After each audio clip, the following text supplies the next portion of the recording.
Assalamualaikum warahmatullahi wabarakatuh. Perkenalkan, saya Suhardi SME. Saya merupakan salah satu dosen rekayasa sistem komputer di Fakultas MIPA Universitas Tanjung Pura. Pada kesempatan kali ini, saya akan menjelaskan perkuliahan dengan mata kuliah sistem dan sirkuit dengan kode mata kuliah RSK 249 dengan jumlah SKS 3 SKS untuk mahasiswa semester 4. Kemudian untuk CPL yang dibebankan pada mata kuliah ini, yang pertama itu adalah menunjukkan sikap kepedulian terhadap masyarakat dan sikap bertanggung jawab atas pekerjaannya di bidang keahlian secara mandiri. Kemudian yang kedua, menguasai konsep teoritis bidang rangkaian elektronika, embedded system secara umum, dan konsep teoritis pemrograman secara mendalam untuk memformulasikan penyelesaian sistem kendali yang digunakan di dunia industri. Kemudian yang ketiga, mampu mengambil keputusan secara tepat dan mengaplikasikan ilmu pengetahuan dan teknologi dalam bidang rekayasa sistem komputer secara logis, kritis, sistematis, dan inovatif dengan menerapkan ilmu humaniora.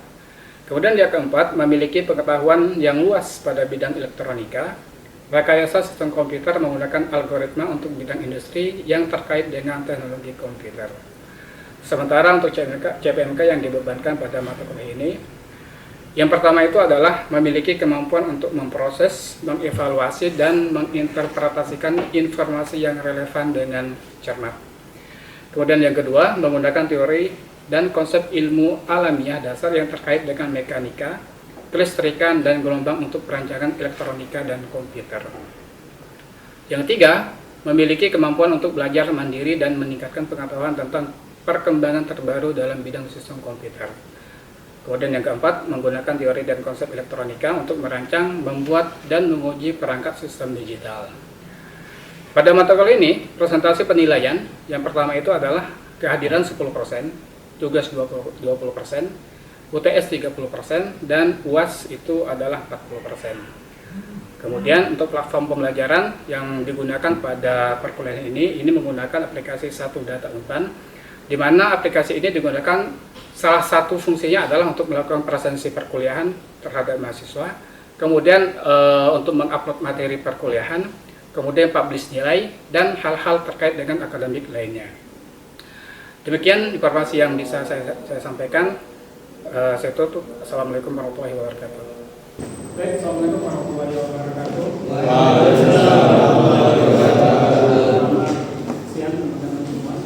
Siapa? Jadi kita akan melanjutkan perkuliahan kita mata kuliah sistem dan sirkuit dengan pertemuan yang kedua hari ini. Baik, pertemuan kita hari ini pembahasannya adalah pengantar rangkaian listrik. Di pertemuan sebelumnya kita sudah membahas tentang komponen-komponen kelistrikan. Tapi komponen kelistrikan di sini adalah komponen kelistrikan yang sifatnya listrik DC, bukan listrik AC. Kalau listrik AC itu sama halnya dengan rangkaian instalasi rumah, ya. Misalnya lampu, kipas, kontak, kemudian lampu kipas dan kontak. Nah, itu masuk dalam kriteria rangkaian listrik yang sifatnya AC, arus kuat atau kepanjangan dari alternatif direct. Kalau DC direct atau arus lemah.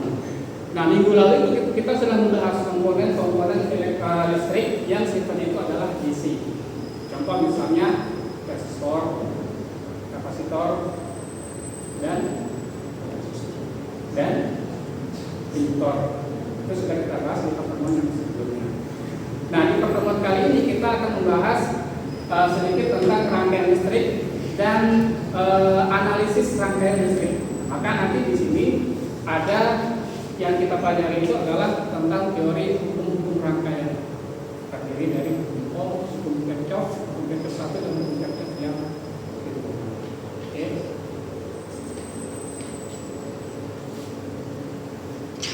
Nah, di sini sebelum kita mulai pembahasannya, kita lihat dulu tujuan dari perkuliahan kita pada pertemuan kita kali ini. Yang pertama itu adalah kalian diharapkan memahami konsep dasar dari rangkaian listrik. Maka di sini kita lihat tujuan yang pertama itu adalah memahami konsep dasar dari rangkaian listrik itu sendiri.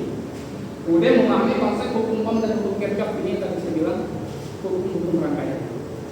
Kemudian yang ketiga memahami konsep dasar rangkaian seri dan paralel.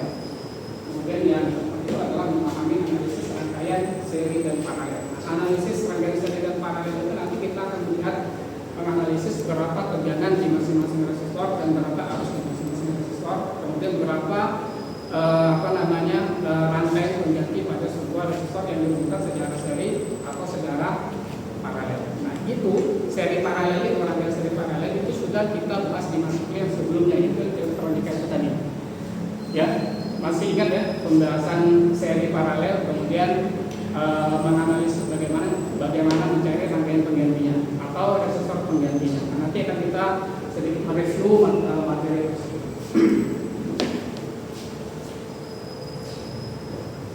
Nah, kemudian ini rangkaian listrik. Rangkaian listrik itu adalah kumpulan elemen-elemen komponen listrik. Yang tadi saya bilang salah satunya adalah resistor, kemudian sumber tegangan, sumber arus, kemudian kapasitor dan induktor yang dihubungkan dengan jarak tertentu. Nah, jarak tertentunya ini yang tadi saya sempat singgung, bisa dengan paralel, bisa dengan seri, atau kombinasinya. Kombinasi maksudnya itu adalah seri paralel atau paralel seri.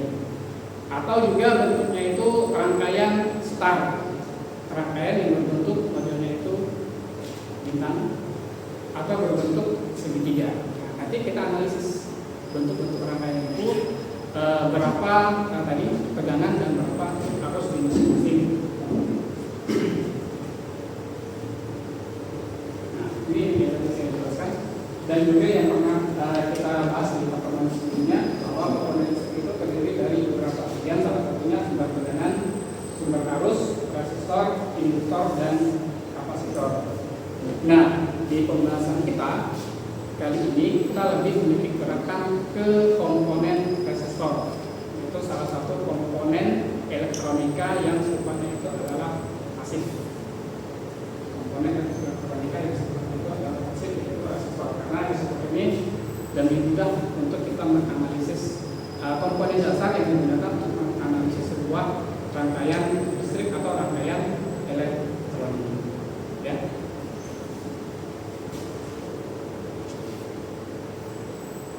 Nah, untuk menganalisis rangkaian elektronik atau rangkaian listrik itu tadi, maka kita butuh semacam cara atau metode. Nah, cara yang fundamental atau metode yang dasar untuk menganalisis sebuah rangkaian elektronik atau rangkaian listrik itu dengan menggunakan yang pertama itu adalah hukum Ohm, yang kedua itu adalah hukum Kirchhoff. Nah, hukum Kirchhoff itu terbagi lagi menjadi dua, hukum Kirchhoff 1 dan hukum Kirchhoff yang kedua.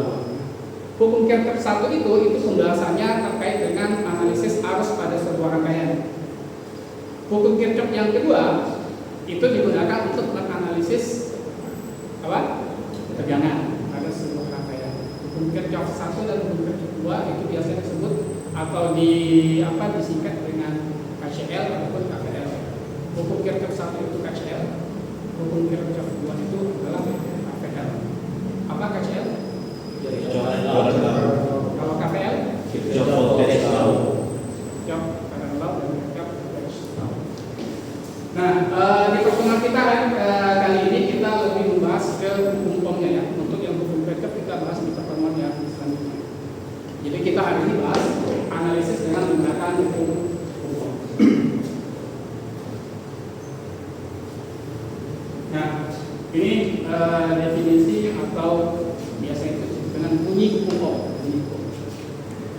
Jadi yang pertama, jika sebuah pengantar atau resistansi atau hantaran dilewati oleh sebuah arus, maka pada kedua ujung-ujungnya atau pada sebuah medan penghantar itu akan muncul sebuah tegangan. Tegangan itu sama halnya dengan bidang potensial.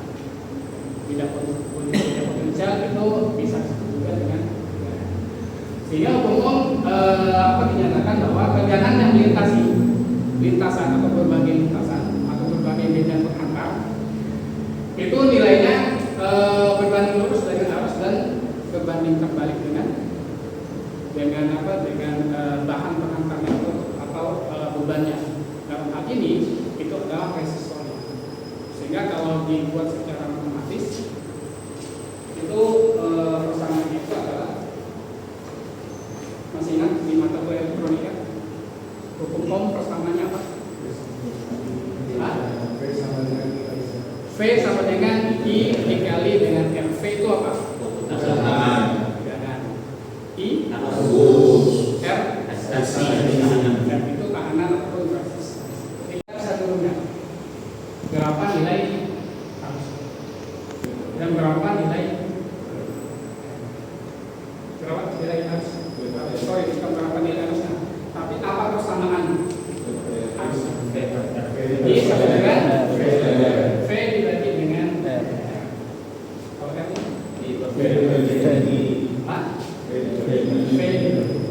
tegangan dibagi dengan. Nah ini hukum ini hukum dasar. Kenapa sih bilang hukum dasar? Karena nanti kalau kita menggunakan metode yang lain, misalnya metode analisis simpul misalnya. Nah, analisis simpul itu, ini dasarnya nanti ujung-ujungnya kita juga menggunakan hukum di awal. Karena hukum ini untuk menganalisis rangkaian dasar, rangkaian yang sangat-sangat fundamental sekali. Contoh misalnya ada sebuah beban yang dihubungkan dengan sebuah tegangan. Ini V, sini dengan R. Ada dua komponen, tegangan, sumber tegangan, dan ini beban. Ya, dari gambar ini, misal ini diketahui ini nilainya, anggap misalnya 5 volt. Kemudian R-nya misalnya berapa misalnya? Anggap 10. Dari gambar ini kita bisa menentukan berapa arus yang masuk ke rangkaian ini. Dengan persamaan yang mana? V dibagi dengan R. Dari gambar ini kira-kira ini apa? V sama dengan 5 dibagi dengan 10. Banyak? 0,2 apa? Ampere. Satuannya jangan lupa ya. Tegangan satuannya apa?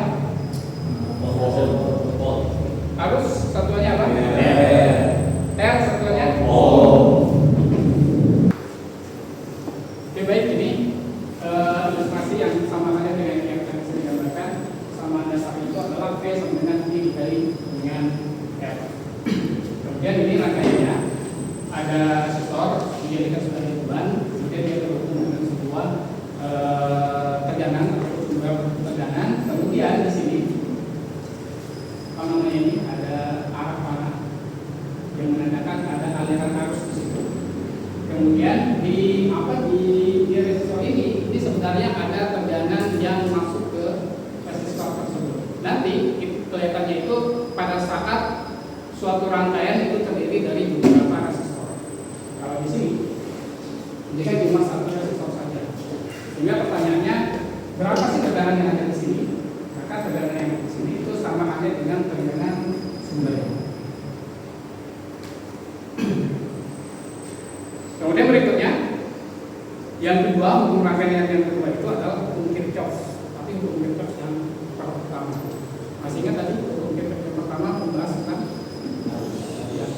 menganalisis tentang arus. Nah di sini dikatakan arus itu nilainya kalau ditotalkan nilainya harus 1, maka di sini diilustrasikan bahwa arus itu memiliki lebih dari satu jalur atau satu percabangan. Maka di sini dikatakan jumlah arus yang memasuki sebuah titik percabangan itu nilainya harus sama dengan arus yang meninggalkan. Yang meninggalkan itu arus masuk itu nilainya harus sama dengan arus yang keluar. Jika dia terdiri dari lebih dari 2 titik atau 2 percabangan, 2 ruas, satu percabangan terdiri dari 2 ruas. Minimal lebih dari 2 ruas. Nah, dengan kata lain, jumlah aljabar semua arus yang memasuki pada sebuah titik percabangan itu nilainya harus sama dengan 0 ketika itu dikalkulasikan. Misalnya dikalkulasikan harus sama dengan 0 itu misalnya ada 3 buah ruas yang masuk dalam sebuah titik percabangan. Arus yang masuk itu terdiri dari 1 ruas, kemudian yang keluar itu terdiri dari 2 ruas. Yang masuk itu nilainya misalnya 5 ampere. Maka yang keluar di dua ruas itu nilainya harus juga sama 5 ampere. Apakah yang ruas kedua itu 3, ruas yang ketiganya itu 2, atau misalnya ruas yang kedua dan ketiga itu sama-sama nilainya 2,5. Intinya yang masuk itu nilainya harus sama dengan yang itu hukum Kirchhoff. Yang pertama berkaitan dengan arus. Ilustrasinya yang atas itu secara matematis itu bisa digambarkan bahwa sigma, di situ ada sigma. Sigma itu masih ingat definisi dari sigma itu dalam apa, dalam konsep matematik sigma itu apa? Kenapa disebutkan perubahan? Yang tadi saya bilang dia terdiri lebih dari satu aljabar. Kalau kita ilustrasikan dengan sebuah ruas sebuah arus, dia terdiri dari lebih dari 2 ruas yang dialiri oleh sebuah arus. Yang pertama, sigma itu harus pada sebuah titik perjalanan itu nilainya harus sama dengan 0. Kemudian sigma arus yang masuk pada sebuah perjalanan nilainya itu sama dengan sigma arus yang keluar. Nah, sigma itu yang tadi kalian singgung itu adalah sebuah penjumlahan, ya, penambahan. Artinya di sini ini, yang di sini, i-nya itu lebih dari 1. Yang di sini yang keluar itu juga lebih dari 1. Kemudian kalau cuma 1 bisa nggak? Bisa. Kita bisa contohkan. Misalnya 3 ruas, 1 masuk, 2 keluar. Itu kan i-nya kan cuma 1 kan yang masuk. Kemudian yang keluar itu ada 2. Sehingga di sini kalau ada sigma, penjumlahannya nanti seperti apa? 1 tambah 0. Atau 1 saja sama dengan I1 misalnya sama dengan I2 ditambah dengan I3, ya. I1 ini 2, ini 2, ini 3. Nah yang keluar ini nilainya harus sama dengan sini. Kita bisa contohkan misalnya di sini 5, di sini bisa 3, ini 2. Atau di sini 2,5, di sini 2, nilainya harus sama. Sehingga di sini sigma I1, sigma I itu sama dengan sigma I masuk sini I yang 2. Dan di sini ini posisinya ini posisinya yang masuk. Nah itu hukum Kirchhoff yang pertama. Nah ini ilustrasinya di sini diilustrasikan ada 4 ruas. Yang masuk itu ada 2, yang keluar juga ada 2 ruas. Yang masuk ini yang mana saja nih? Iya berapa nih? I2 dan I4. Ya di situ sigmanya itu adalah I1 ditambah I4 dikurangi I1 dikurangi I3. I1 dan I3 itu arah jalur yang masuk keluar. Nilainya sama dengan 0 atau persamaannya sigma harus masuk sama dengan sigma harus yang keluar. Sehingga di persamaannya kedua itu adalah I2 ditambah I4 itu sama dengan nilainya I1 ditambah dengan I3. Ya baik, sebelum kita membahas terkait dengan elemen rangkaian seri dan analisisnya, kita bahas dulu terkait dengan analisis rangkaian yang sederhana terlebih dahulu. Ya, kita balik ke gambar ini baik.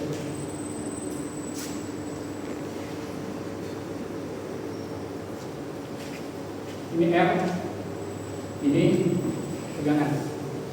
Kemudian ada lagi bentuknya seperti ini.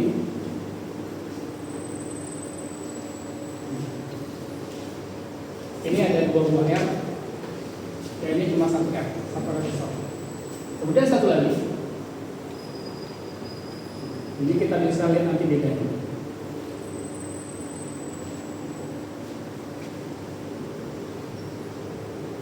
Ini R, ini juga R. Ini V. R1, R2. Kalau ini R saja. Di sini R1, R2. Nah, dari 3 gambar ini rangkaian yang sederhana. terdiri dari satu buah beban dan satu buah sumber tegangan. Ini terdiri dari dua beban, R1 dan R2. Kemudian terdiri dari satu buah sumber tegangan. Oke. Ini juga sama dengan yang gambar sebelah sini. Ini terdiri dari dua beban, R1 dan R2, dan terdiri dari satu buah sumber tegangan. Ya. Ini rangkaian seri. Ini rangkaian paralel. Ketika kita akan menganalisis berapa tegangan dan berapa arus di masing-masing rangkaian ini, maka untuk rangkaian seri kita harus cari dulu atau kita sederhanakan menjadi rangkaian seperti ini. Begitu juga di rangkaian yang disusun secara paralel. Untuk mempermudah analisis, jadi untuk mempermudah analisis ya, berapa tegangan dan berapa arus, maka kita harus sederhanakan rangkaian menjadi seperti ini. Sehingga nanti saya tadi pertanyaannya, berapa tegangan di masing-masing komponen misalnya, berapa arus misalnya. Ini lebih mudah ketika rangkaiannya kita sederhanakan menjadi satu buah beban dan satu buah sumber tegangan. Ya, bisa dipahami. Analisisnya dengan menggunakan hukum berapa tegangan dan berapa arus. Bisa dipahami. Jadi kita lihat contoh. Coba untuk menganalisis berapa nilai tegangan pada sebuah rangkaian listrik. Nah, di sini ada tiga buah elemen beban, ada R1, R2, dan R3. Kemudian terhubung dengan sumber tegangan yang nilainya berapa? Kemudian R1-nya berapa? 5, R2-nya 20, R3-nya nilainya 20. Yang ditanya itu adalah berapa R per mili atau R equivalent, kemudian berapa arus I1 dan I2 pada rangkaian tersebut. Kira-kira kita lihat ada dua pertanyaan di situ, ada rangkaian equivalent dan ada pertanyaan mencari nilai arus pada R1 dan R2. Ya, bisa dilanjutkan. Sekarang kalau misalnya kita lihat pertanyaan yang pertama terlebih dahulu, rangkaian equivalent gimana caranya? Masih ingat? Diparalelkan dulu antara R1 dan R2, kemudian baru disandingkan dengan R3. Oke. Untuk rangkaian equivalentnya, langkah pertama itu adalah kita paralelkan dulu R1 dan R2. Dapat nilainya, kemudian kita jumlahkan dengan nilai R3. R1 dan R2 kalau diparalelkan nilainya berapa? 25. Nah, 25 total. R1 dan R2 kalau diparalelkan nilainya berapa? 4 ohm. Caranya R1 dikali R2 dibagi R1 ditambah R2. Cara cepat untuk paralel. Ya, cara simpelnya R1 dikali dengan R2 dibagi R1 ditambah dengan R2. Dapatnya 4. Sehingga R equivalentnya berapa? 14. Ya, R equivalentnya itu nilainya 14, yaitu R yang paralel tadi itu dijumlahkan dengan yang R3 yang nilainya itu adalah 10. Totalnya adalah 14 ohm. Oke, tadi ketemu nilai R-nya sama dengan 14 ohm. Kemudian langkah selanjutnya kira-kira apa? Mencari nilai arus total. Arus total kita gunakan hukum ohm. Apa persamaan hukum ohm? Arus I sama dengan V dibagi dengan R. Sekarang pertanyaannya R yang berapa ohm? 14. V dibagi dengan R. V yang 7, R nya 14. Sehingga I nya nilainya berapa? 0,5 apa? Ampere. Arus 0,5 ampere. Dapatkan nilai arusnya. Tegangan sumbernya berapa? Arus sumbernya berapa? Arus totalnya? Arus totalnya? Itu tetap 7. 0,5 ampere. Dapatkan dua komponen itu. Tegangan 7, arus 0,5. Oke, arus tadi 0,5 ampere, kemudian tegangan itu adalah 7 ohm. Sekarang pertanyaan yang kedua itu adalah berapa nilai arus yang ada di R1 dan arus yang ada di R2. Masih ingat tadi? Kalau dia rangkaiannya itu adalah seri,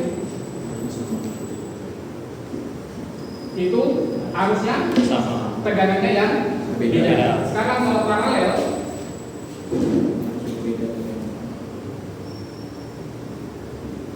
harusnya beda. Gambar sama.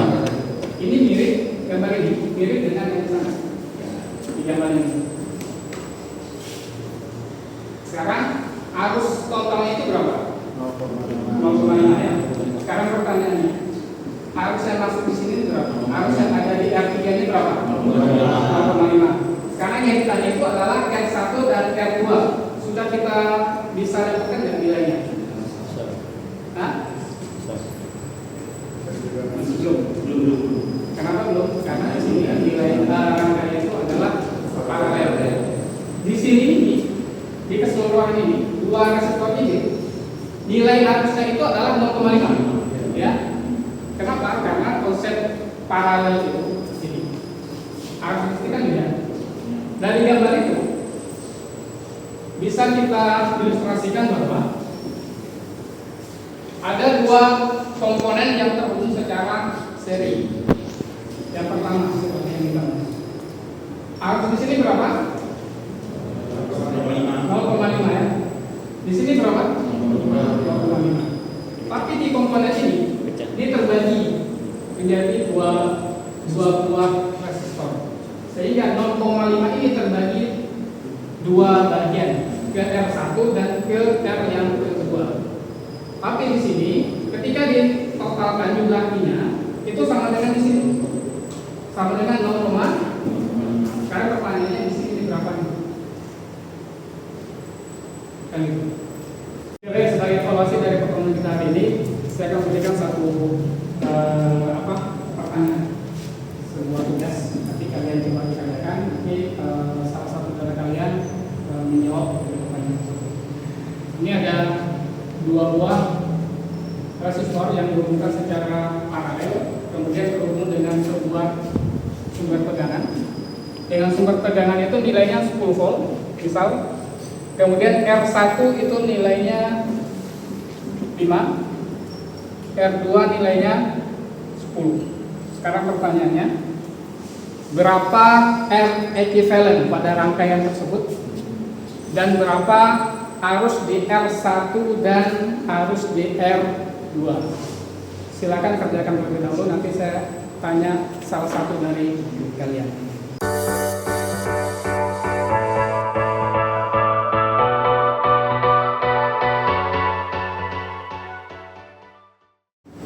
Oke, baik, sudah dikerjakan? Oke. Siapa kira-kira yang mau menjawab pertanyaan nomor? Saya. Oke, Nanda silakan. Menjawab untuk mencari rangkaian equivalent dari ini adalah kita harus menghitung resistornya secara paralel dengan kita harus tahu R1-nya adalah 5 ohm dan R2-nya adalah 10 ohm dan tegangan sumbernya adalah 10 volt. Cara cepat untuk menghitung rangkaian paralel adalah R1 dikali R2 dibagi R1 ditambah R2, di mana 5 dikali 10 dibagi 5 ditambah 10 dengan hasil akhirnya 10/3 atau sama dengan 3,3 ohm. Itu cara mencari rangkaian paling. Oke, baik. Yang lain gimana? Sama jawabannya? 3,33 ohm. Baik, ada lagi yang mau ditanyakan? Sudah cukup jelas kita pada hari ini. Baik, kalau tidak ada pertanyaan, mungkin kita cukupkan pertemuan kita pada kesempatan hari ini. Kita lanjutkan di pertemuan yang berikutnya. Terima kasih atas atensi kalian. Kita tutup. Assalamualaikum warahmatullahi wabarakatuh.